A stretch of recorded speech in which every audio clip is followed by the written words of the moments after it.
The courtroom was packed wall to wall with reporters and spectators, the air thick with tension.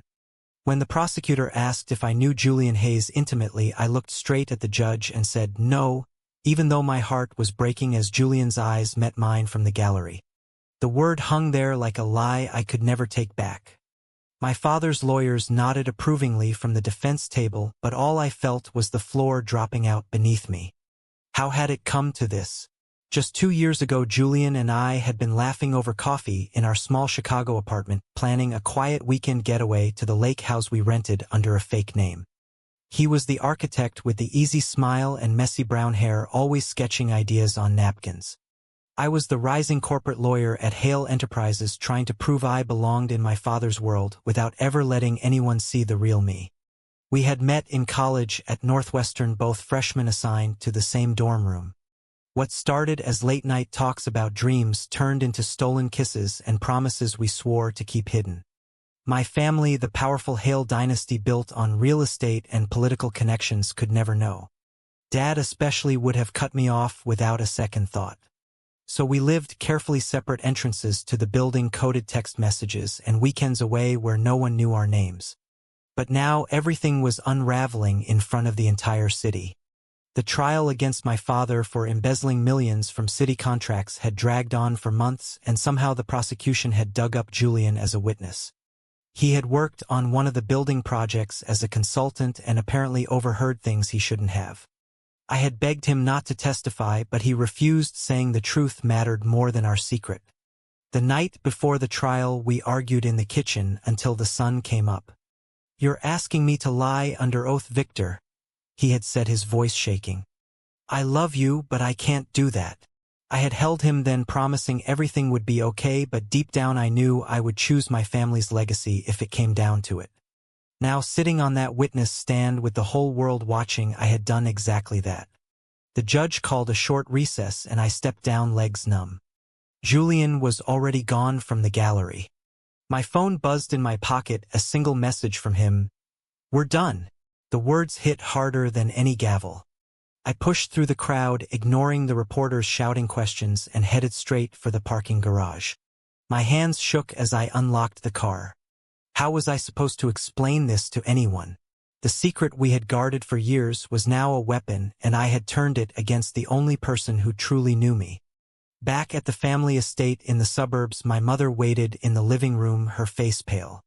"Your father is furious," she whispered. "He says you almost cracked on the stand. What were you thinking?" I couldn't answer. All I could think about was Julian's hurt expression and the way his shoulders slumped when I denied him.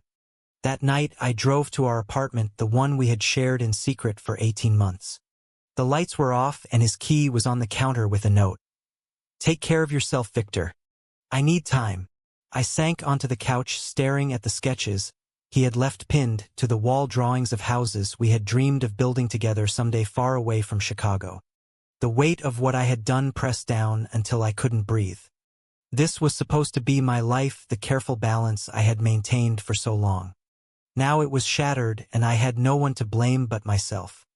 The next morning the newspapers were everywhere. Hale Air denies relationship with key witness. The headlines stared back at me like an accusation. My father called at 6 a.m., demanding I come to the office immediately. "We need to contain this," he barked. "No more mistakes." I hung up and stared at the ceiling, wondering if containing it was even possible anymore. Julian had been my anchor, the one person who saw past the suits and the expectations. Without him, the world felt cold and empty.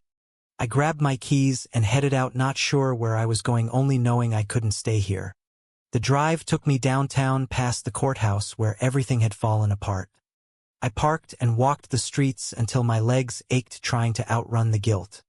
But every corner reminded me of Julian, the coffee shop where we first held hands under the table, the park bench where he told me he loved me for the first time. By the time I returned to the apartment, it was dark again. I poured a glass of water and sat at the kitchen table, replaying the moment on the stand over and over. The prosecutor's question, the lie, the look in Julian's eyes. It wasn't just a denial, it was a betrayal of everything we had built. My phone lit up with a message from an old college friend who had seen the news. "Dude, is it true? I didn't reply. The truth was out there now, twisted and ugly, and I had to face it alone. Sleep didn't come that night. Instead, I lay awake thinking about the choices that had led me here, the fear that had kept me silent for so long. By morning, I knew one thing for certain: nothing would ever be the same again. The days blurred into a haze of meetings and damage control. My father's legal team hovered like vultures, drafting statements and coaching me on what to say if the press asked questions. "Stick to the script, Victor," they kept repeating. "You barely know the man." It was a professional acquaintance, nothing more. I nodded along, but inside I was screaming. Julian hadn't answered any of my calls or texts, and the silence was worse than any argument we had ever had. I drove by his new place in Lincoln Park twice, but couldn't bring myself to knock. What would I even say?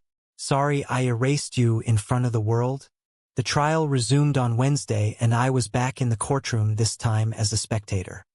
Julian took the stand, looking composed in a dark suit, his voice steady, as he described the conversations he had overheard between my father and the contractors. Every word he spoke was the truth, but each one felt like a knife twisting deeper. The defense tried to discredit him, asking about his relationship with me. Julian paused for the briefest second, then said, "Victor and I were close friends in college. That's all." The lie was meant to protect me, I knew that. But it still hurt. After the session, I waited outside the courthouse until he emerged. "Julian, wait," I called. He stopped but didn't turn around right away. When he finally faced me, his eyes were red. "You made your choice, Victor," he said quietly. "I'm not going to beg you to change it."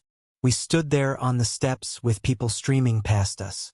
I wanted to reach for him to tell him how sorry I was, but the words stuck in my throat.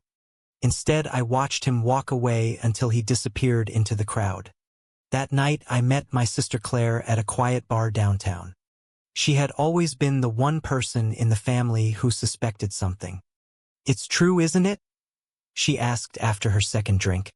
I nodded, not trusting my voice. She didn't judge, just reached across the table and squeezed my hand. "Dad's going to lose his mind when he finds out for real," she warned. "You need a plan." Plan.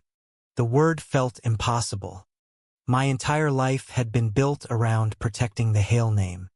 College, the firm, the endless charity galas, all of it designed to make my father proud. Julian had been the only part that was mine, and I had thrown it away. The next morning, my father summoned me to the estate. He sat behind his massive oak desk, the same one he had used to sign the contracts now under investigation. "I saw the papers," he said, his voice ice cold. "Explain yourself." I tried to keep it vague, but he cut me off. "Don't lie to me, boy. That Hayes kid is more than a friend." The room spun. I had spent years hiding this moment, and now it was here. "Yes," I admitted finally. "We were together." My father's face turned red. He stood up so fast his chair slammed against the wall. "After everything I've given you," he roared. "You choose this? Now of all times." The words poured out of him, years of expectations and disappointment. He threatened to cut me off from the family trust, to remove me from the company entirely. I left the estate feeling numb. Back at the apartment, I packed a bag, not sure where I was going, only that I couldn't stay in Chicago right now. The drive to the lake house took 3 hours. The place was quiet and empty, just like Julian and I had left it last summer. I sat on the dock watching the water and let the tears come. Everything I had sacrificed for my family, the lies, the fear, the constant vigilance, it all felt pointless now. Julian had been right, the truth did matter. But admitting it had cost me everything. My phone rang, it was Claire. "Dad's telling everyone you're on a business trip," she said. "But the rumors are spreading fast. You need to talk to Julian before it gets worse." I hung up and stared at the horizon. Talking to him meant facing the pain I had caused. But staying silent had already destroyed us both. The sun set over the lake, painting the sky in oranges and pinks, the same colors Julian loved to sketch.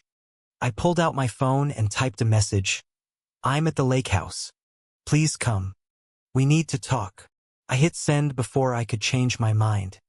Then I waited, wondering if he would answer or if I had already lost him for good.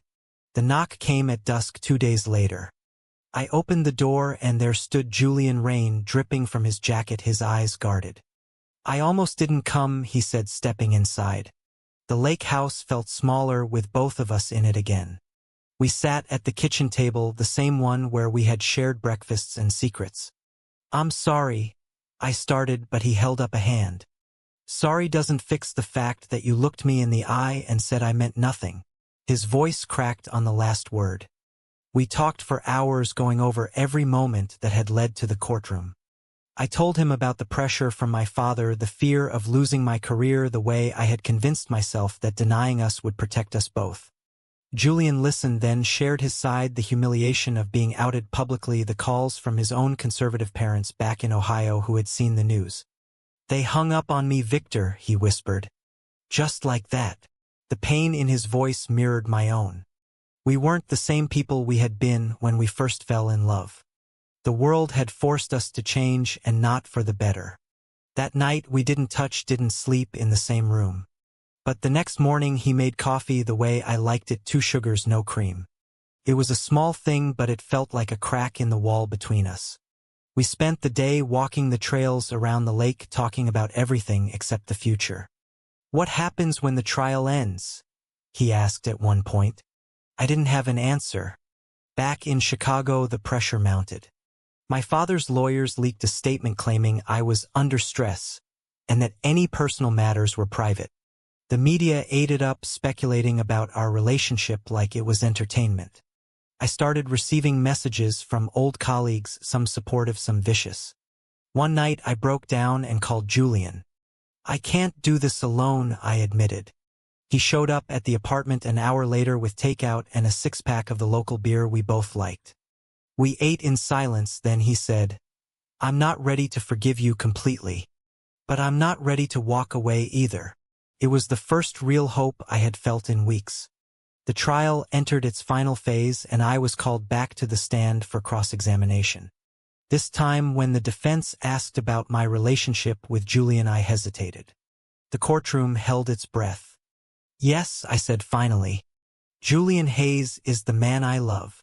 Gasps rippled through the room. My father's face went white. Julian, who was in the gallery again, looked at me with something like pride. The judge banged the gavel, calling for order, but the damage was done. The truth was out, and there was no taking it back. After the session, Julian met me outside. "You didn't have to do that," he said. "I know," I replied. But I couldn't keep lying. We walked to a nearby park and sat on a bench, the same one where we had shared our first kiss years ago. The city buzzed around us, but for the first time I felt free. My phone rang. It was my sister. "Dad's having a fit," she said. "But I'm proud of you, little brother." The call ended and I turned to Julian. "This is going to get harder before it gets better," I warned. He took my hand right there in public. "We'll face it together," he promised. For the first time in months, I believed him. The fallout was immediate and brutal. My father issued a public statement disowning me from the family business effective immediately. The board voted to remove my name from the company letterhead. Colleagues I had known for years suddenly stopped returning calls. Even some friends from college distanced themselves, posting vague social media updates about loyalty to family values. I moved out of the apartment I had shared with the family name and into a small studio downtown. Julian helped me carry boxes, his presence steady and quiet. "You're doing the right thing," he kept saying, but I could see the worry in his eyes. Money became tight without the trust fund. I took freelance legal work, small cases that paid enough for rent and groceries. Julian's architecture firm gave him a promotion to keep him distracted from the media circus. Nights were the hardest. We would lie awake talking about the what-ifs. What if I had come out sooner? What if the trial had never happened? One weekend we drove back to the lake house to clear our heads. The leaves were turning gold and red, the air crisp. We hiked the same trails we had walked months earlier, but this time hand in hand without fear. "I almost lost you," I confessed at the overlook. Julian stopped and pulled me close. "You didn't," he whispered. "We're still here." Back in the city, my mother reached out secretly. We met at a cafe far from the family estate. "Your father is hurting," she said, stirring her tea. "But I see how happy you look with Julian." She slipped me an envelope with a check enough to cover 6 months of rent. "Don't tell him," she warned. The gesture meant more than the money. It was the first crack in the wall my family had built around me. Meanwhile, the trial verdict came in. My father was found guilty on 3 counts of fraud. The judge sentenced him to 18 months.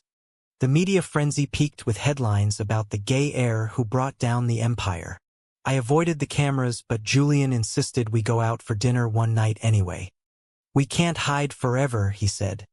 At the restaurant, a few patrons stared, but one older couple smiled and raised their glasses. Small moments like that kept us going. Then came the real test. Julian's parents flew in from Ohio demanding answers. We met them at a hotel lobby neutral ground. His father, a retired factory worker, looked me up and down. "You're the reason our son is all over the news," he said. The conversation was tense, but Julian stood tall. "I love him, Dad," he said simply. "And I'm not ashamed." His mother cried, but by the end of the evening they hugged us both. "We just want you safe," she whispered. Driving home, Julian squeezed my hand. "See? Not everyone runs away." I nodded, but inside I knew my own father wasn't ready. Weeks turned into months. I started volunteering at a local LGBT legal aid clinic, helping others who faced discrimination. The work filled the hole the family business had left. Julian finished a major project, a community center in a low-income neighborhood, and invited me to the ribbon cutting. Watching him speak to the crowd, I felt proud in a way I never had before. That night, we cooked dinner together in the tiny studio kitchen, laughing over spilled sauce. "This feels like us," he said. "Real. No secrets." I agreed. But the past wasn't done with us yet. A reporter from a national magazine called, offering a feature story. "Your journey could help so many people," she said. Julian thought we should do it. I hesitated, remembering how the press had twisted everything before. "We decide the narrative this time," he reminded me. We agreed. The interview lasted hours. We talked about the courtroom, the denial, the growth. When the article came out, it was kinder than I expected. Readers wrote in, sharing their own stories. One letter from a young man in Texas said our story gave him the courage to come out to his parents. I read it aloud to Julian, tears in my eyes. The impact was bigger than us now. Through it all, our love deepened. We fought sometimes over small things like whose turn it was to do laundry, but we always found our way back. The lake house became our weekend escape, a place to breathe. One Saturday, as we sat on the dock, Julian turned to me. "Marry me someday?" he asked quietly. I smiled for the first time in what felt like years. "Yes," I answered. The future wasn't perfect, but it was ours, and that was enough. The wedding planning started small, just us and a few close friends. We chose a quiet venue outside Chicago, a restored barn with string lights and wildflowers. My sister Claire offered to walk me down the aisle. Julian's parents sent a card with a gift card for honeymoon expenses. Even my mother promised to attend, though she warned my father would not. The months leading up were a whirlwind of fittings, tastings, and quiet moments where we reminded each other why we were doing this. One evening, we sat on the balcony of our new apartment, the one we had picked together overlooking the river. "Remember the first time we said I love you?" Julian asked. I laughed. "On that bench in the park. You were so nervous you dropped your sketchbook." We talked late into the night about the path that had brought us here, the courtroom, the denial, the long road back. It wasn't always easy. There were still nights when the old fears crept in, when I wondered if my father would ever speak to me again. Julian held me through them. "You chose us," he would whisper. "That's what matters." The legal aid clinic grew busier.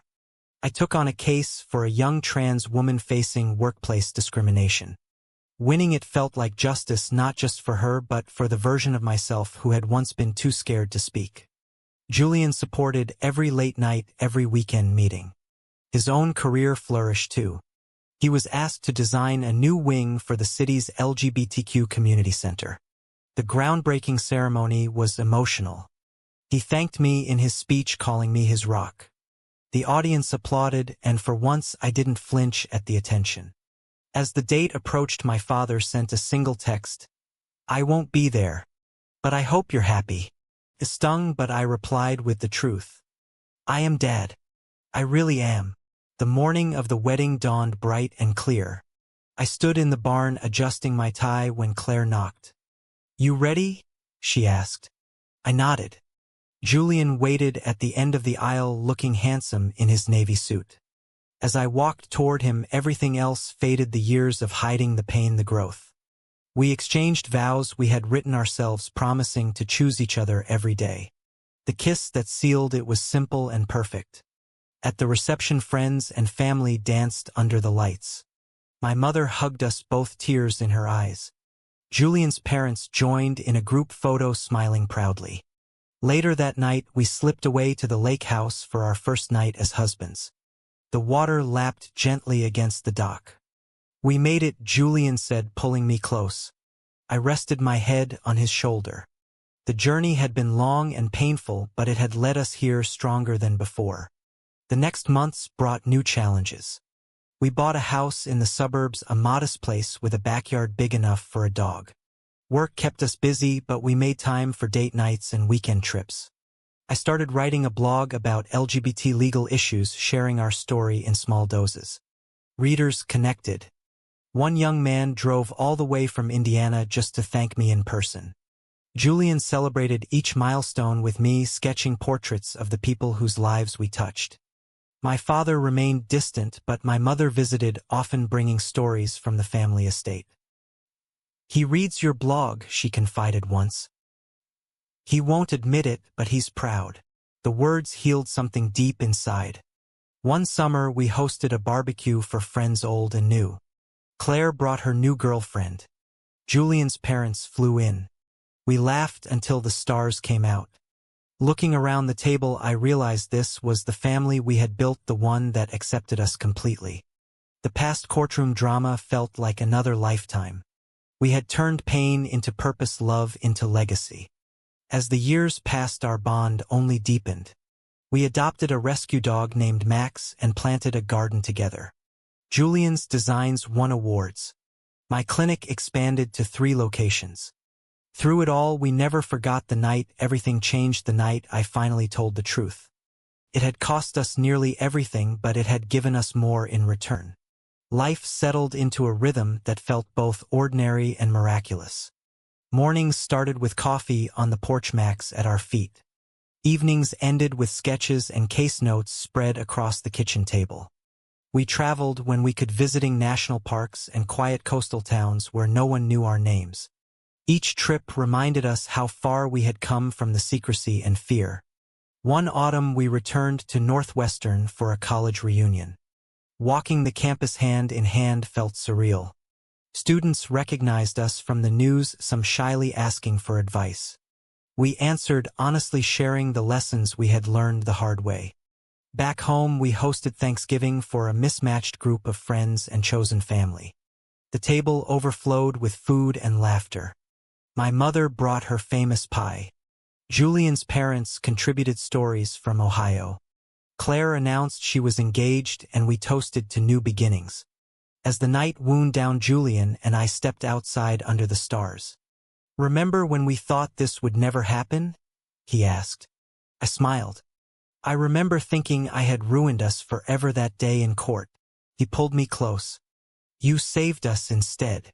The years continued to unfold with their share of ordinary joys and occasional setbacks. A health scare with my mother brought the family closer. A big project for Julian took him away for 3 weeks, but we talked every night. Through it all, we chose each other again and again. The legal aid clinic I helped build now served hundreds of clients each year. I mentored young lawyers, teaching them that courage wasn't the absence of fear, but the decision to act anyway. Julian's community center became a hub for local artists and activists. We attended fundraisers together, proud to support the causes that had once felt so distant. One spring evening, we sat on the dock at the lake house, the same place where so many turning points had occurred. The water reflected the sunset in shades of gold and pink. Julian turned to me, his eyes soft. "I'm grateful every day for the man you became," he said. I took his hand. "I couldn't have done it without you." We watched the sky darken, knowing the road ahead would still have bumps, but we were ready. The life we had built was real, honest, and ours. No more hiding. No more denials. Just two men who had faced the worst and chosen love anyway. As the stars appeared overhead, I thought about the boy I had been on that witness stand and the man I had become. The journey had been worth every tear, every sacrifice, every moment of doubt. True or false? Coming out is always worth the family cost?